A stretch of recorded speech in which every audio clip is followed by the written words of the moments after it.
So now we're into Photoshop, and first thing I'm going to do is I'm actually going to run my basic color correction action, but I'm going to go ahead and create a duplicate layer first.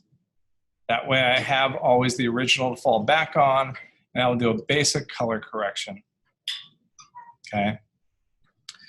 Now, I've given you this action to download and run, and in this case, it has darkened the image a bit, but boy, it sure brought out the yellows. And so what I'm going to do is open up this basic color correction group, and I'm going to take a look at each of the different settings that it set for me, starting with an adjustment of curves, which really beefed up the contrast and kind of neutralized the highlights a little bit. And I don't think that looks very good. I think it went a little too far.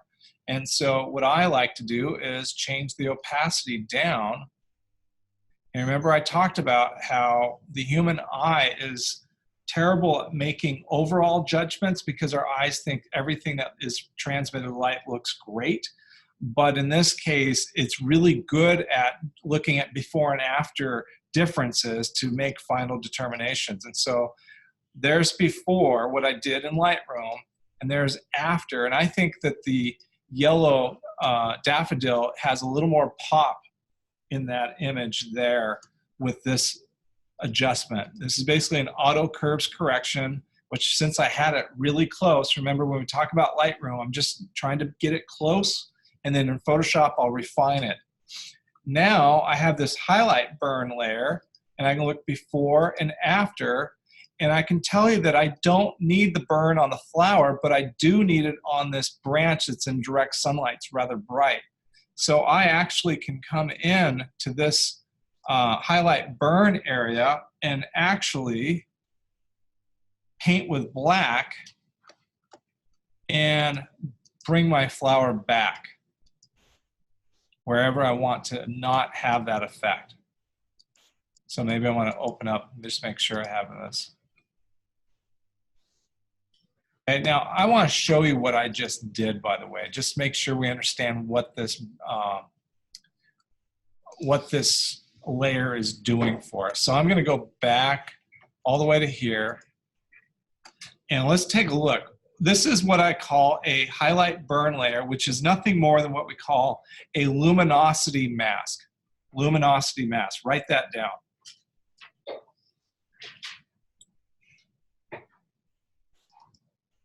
When I look at what this curve adjustment layer is, first of all, I have two curve adjustment layers, one for overall color, and then one is what I'm calling a highlight burn layer. What's happening with this luminosity mask is I have a curve adjustment where I've kept the endpoints, the brightest and the darkest points, and I've pulled down in the highlight area. You can just see there's a highlight, and there I'm pulling it down. Okay, so that's the first thing that mask is doing, or that highlight burn area is doing. It's applying a curves adjustment to lower the highlights values of that scene. The next thing that it's doing is it's copying the original image information and pasting it into this, this layer mask. So what the layer masking is doing is it's copying the original photo and pasting it into the layer mask. And what it does is gives you a monochrome version. And so what's happening is areas that are light on this monochrome are seeing more of the effect than areas that are dark.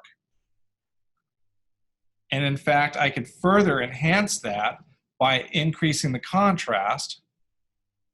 And that would actually increase the visible effect of that. Let's take a look here. There's before levels, there's after. So it actually is increasing the effect. There's before, there's after. And you can see that branch is, has a little more highlight detail.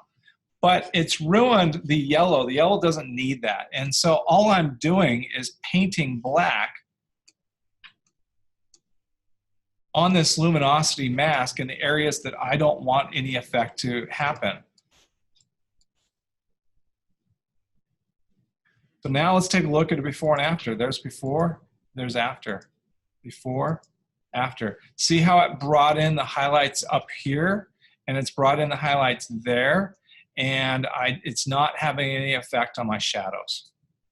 So that's a really nice feature to have. Then what we have here is a black and white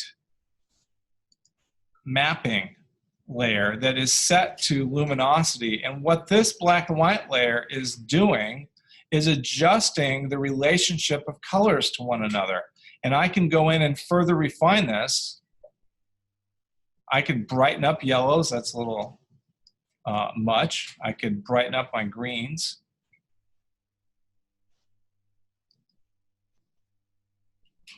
All I'm doing is changing the relationship of colors without changing their color. I'm changing the contrast of colors without changing the color balance. So this is a really great technique for improving our color photography. Let's just go with a green filter. It's kind of there's kind of a default.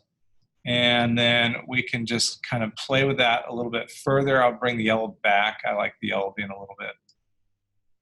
And the green filter really opens up those greens. So there's before, there's after. I might want to open up those greens even more. Notice how that's changing the overall contrast without me really getting into contrast management. I'm changing the relationship of the brightness of colors. There's before, there's after. What do you think? I think that's pretty exciting. What do you think? And it's non-destructive, right? I can always go back to, here's before, there's after, before, after, because it's in a grouping, okay?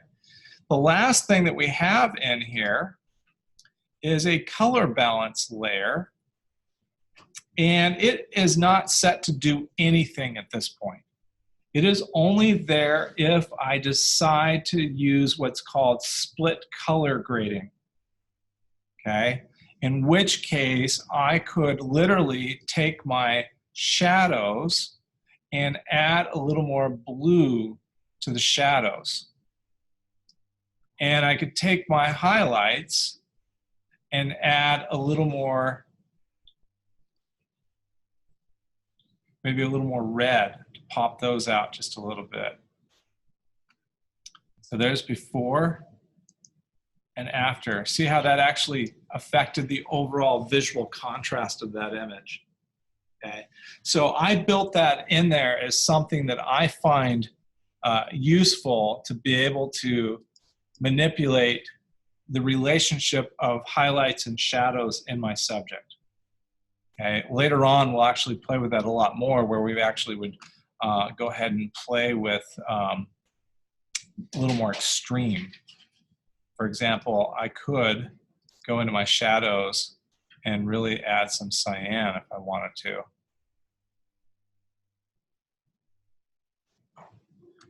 And again, I have a color layer mask built into this already, and I could say, you know what, I really don't like what's happening there on this branch, and so I can just come in and paint that out.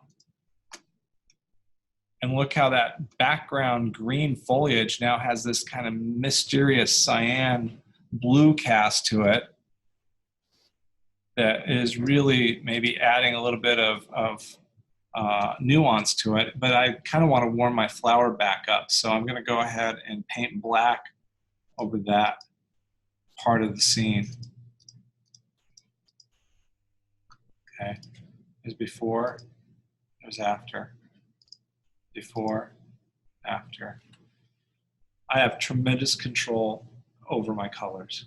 And so this action I've created allows me to take my image to that next level of really bringing in my highlights, bringing in my tone relationship of my colors through that black and white luminosity channel, and adjusting my relationship of highlights and shadows in terms of color cast. Not tweaking overall color, but just tweaking a little bit of color in the shadows, a little bit of color in the highlights. And the idea is that we are operating around a neutral midtone. Everything is relative to neutral midtone. okay? And in fact, to see that effect, I'm actually going to add a canvas to this image.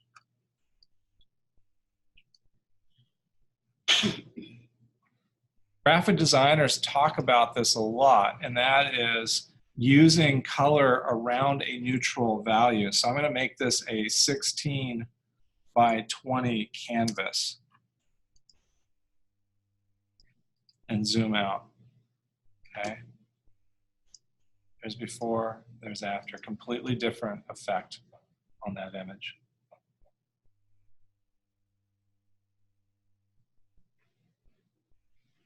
Any questions about that?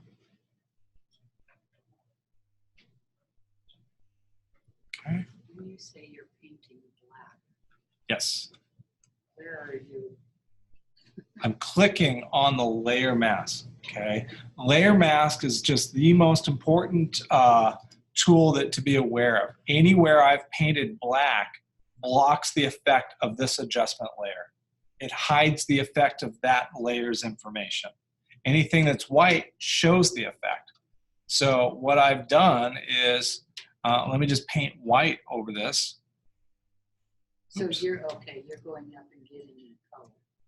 I just hit D for default, and see D for default goes to black and white, and I hit X to back and forth toggle between white and black. So here I'll paint white back on here. And now that effect is back on there, and I'll paint black, and you saw that yellow red come back into the center of that. Okay. So what I was kind of looking for is a scene that was pretty extreme. This is pretty extreme contrast, bright sunny day, photographing a subject that's in direct sunlight, but much of the image is in shadow. And now let's go ahead and take a look at another image.